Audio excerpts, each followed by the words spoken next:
Hello again, welcome to the weekly ref show from youaretheref.com. What do we all think of refereeing standards at Euro 16? Have we ever seen better refereeing? Is the refereeing even superhuman? Talking of which, we have Mark Halsey and David Hirst on the panel to tell us, hopefully, how and why the standards have been so good. Obviously, we have one or two little errors, but not many. It's good to see. I've got a partner today, and Hirsty's actually made it to the studio. Made it in on time. Yes, he has. Superhuman effort, you see. Yeah. Just like the referee. We coped very well on our own last week, didn't we? So go on then. Well, I did. What about you? All right, go on. Well, I'll just leave you. How and why then is it so good? I mean, I think we have to look at the players as well, because I think the player behaviour has been absolutely fantastic. Yeah. You know, we haven't seen many players going down easy, trying to win free kicks or getting players cautioned. Certainly not the rolling around. No, certainly not. That takes up the time. And I think it comes from, the leadership and direction of Kalina, because obviously they spoke to all the teams, all the coaches and the managers of the teams prior to the tournament getting underway. So he left them let them know exactly what the referees are going to clamp down on, what they're not going to clamp down on. And I just think it's been superb. I think we've seen some wonderful games. I thought the Belgium and Hungary game last night was a fantastic spectacle.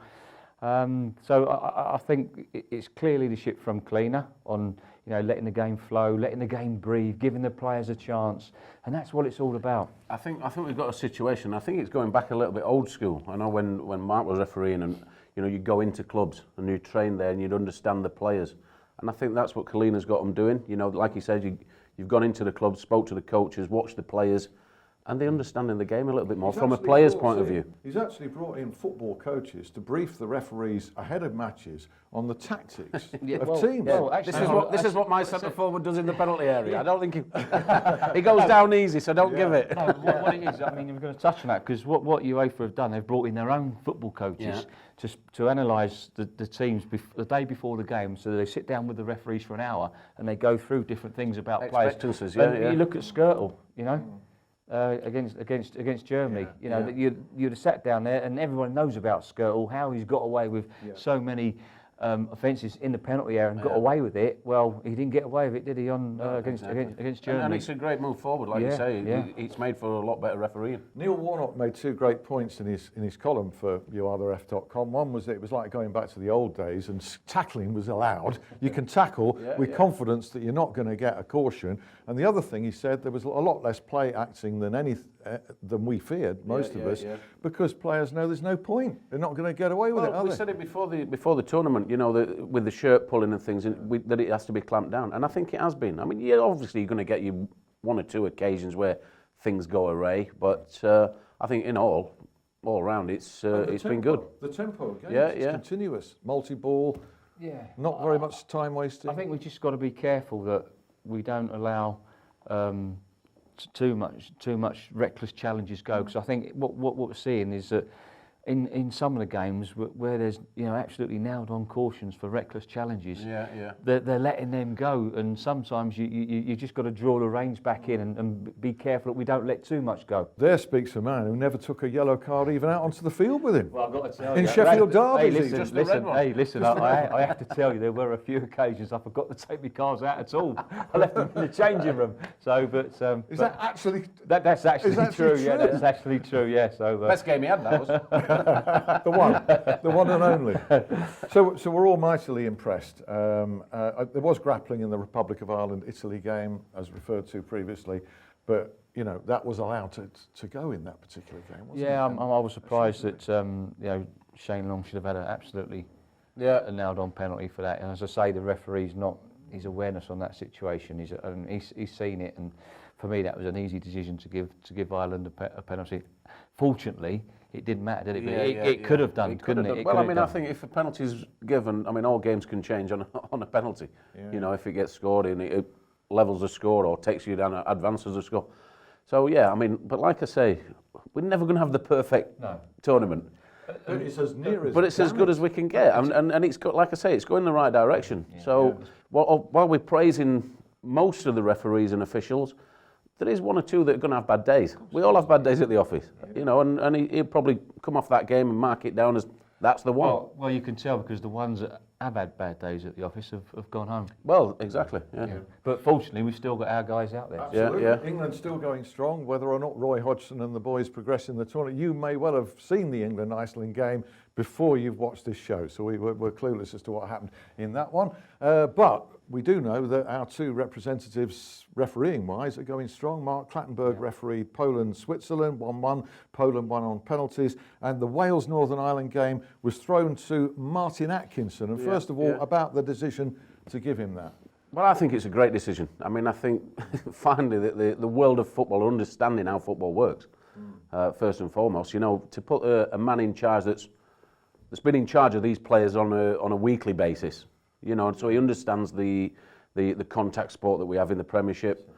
So he's gone in there with a good advantage of how to run that game, knowing what to expect. And I think it was a great point, and it should be looked at more often, things like that. Absolutely, and I thought to be fair, I thought Martin had an excellent game. I really did. You know, he's the tempo of the game. He controlled the tempo.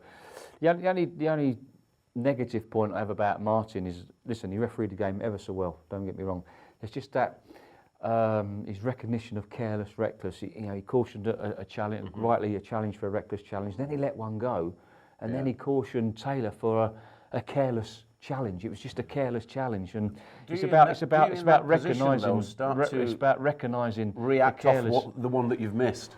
And try and correct it. No, you shouldn't. I know you shouldn't, but at times does that happen? What I've tend to see in some of the refereeing is that the tempo of the game goes up, so they feel the need to bring out a yellow card for a careless challenge, and you don't need to do that. Is that, yeah, like I said, so if the tempo's going up, does a referee get to a point where he's thinking, this is going beyond me, so I've got to bring it back down a little bit, and that's his yellow card marker? But that separates the average referee, the good referee, and the excellent referees. Is having that, recognition and in your armour to not to go looking for trouble. If it's a careless, use your body language. Talk to the players, because they all understand English. They all understand. Don't just necessarily bring out the yellow card because it's a careless challenge. But having said that, I thought he refereed the game really, really well. Having come back from made a comeback in the European Championships of all things. But also, he went into the game with a calf injury, and I think he laboured in the first game. But the next two games, he's put that to bed. So well done, Martin. In the second part of the show this week, we're going to look especially at France, Republic of Ireland. Rob Harris blogged that one for You Are the Ref. Nicola Rizzoli was the referee there. We're looking at Shane Long's red card, whether it would have been a red card had it occurred inside the penalty area. That's a talking point for the boys. And we also have Lionel Messi. What's this? Book for diving? Caution for diving? In Copa America final? Never. We'll talk about that incident as well. But just wrapping up with Mark Clattenburg's game for this half, Poland-Switzerland, which went to penalties, and there was a strict edict on the penalty shootout, wasn't there, following what happened with the movement off the line in one game. Yeah, listen, I know Kalina come out and said, keepers moving off the line, it's got to be a caution. And it was interesting to see that Mark Clattenburg spoke to the two goalkeepers prior to the taking of the penalties. Now, you've got to have that little bit of common sense, because me being a goalkeeper, and I played non-league football, as you know, the first movement for a goalkeeper is to dive, is to step forward. You've got to. You can't stand there and go like that. You've got to have that step forward. And I think once they that step forward, no problem. I think once they go on there 3-4 steps, then yes, it becomes problem, and there should be ordinary retake. And the Spanish. It was the Croatia game. Croatia game, and in that circumstance, the Spain should have had the kick. Should have been retaken, because he was far off his line. The keeper's he's trying to guess which way he's going. He's got to react. He can't wait while he kicks the ball and then react. It was really expertly policed, and there wasn't a single instance there of even a suspicion. But like you say, I mean, Clatts goes up there and speaks to him and lets them know, look, you come off your line, I'm going to have to wave a card at you. Right. Let's play the game fair. As Mark says, he made it clear, and he let us know that he was doing it as well. But the audience could see it. Also, he used his common sense, because he knows that a goalkeeper has to, his first movement is a step forward to push him off. But I mean, to be fair, Mark's in a class of his own. There's no one near his class at the moment. Contender for the final. Okay, rejoin us for part 2 of the Ref Show. Plenty more, folks. Plenty more. See you then.